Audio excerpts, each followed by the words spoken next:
Holotropic breathwork is one of the more recent contributions to depth psychology, a discipline initiated at the beginning of the 20th century by the Austrian neurologist Sigmund Freud.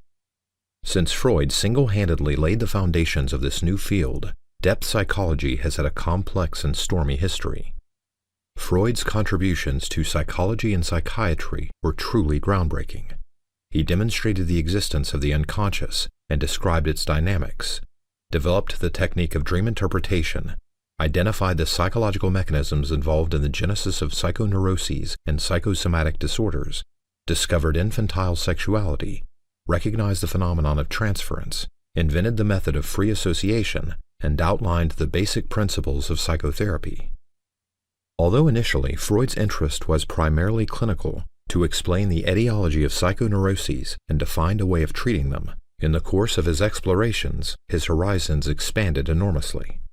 The range of phenomena that he studied included, besides the content of dreams and psychodynamics of neurotic symptoms, such themes as the mechanism of jokes and slips of the tongue, and a number of cultural and socio-political phenomena, problems of human civilization, history, wars and revolutions, religion, and art. Freud surrounded himself with a group of unusually talented and imaginative thinkers, the Viennese Circle, several of whom had their own unique perspectives and developed renegade schools of psychotherapy. While Freudian psychoanalysis became an important part of thinking in mainstream psychology and psychiatry, the so-called renegade schools, Adlerian, Rankian, Reichian, and Jungian, have never been accepted by official academic circles.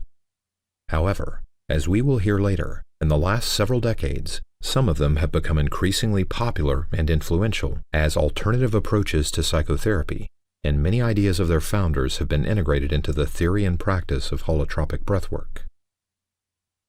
2. Humanistic psychology and experiential therapies. In the middle of the 20th century, American psychology was dominated by two major schools, behaviorism and Freudian psychoanalysis. Increasing dissatisfaction with these two orientations as adequate approaches to the understanding of the human psyche led to the development of humanistic psychology.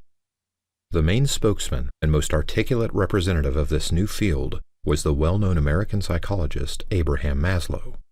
He offered an incisive critique of the limitations of behaviorism and psychoanalysis, or the first and second force in psychology, as he called them, and formulated the principles of a new perspective in psychology.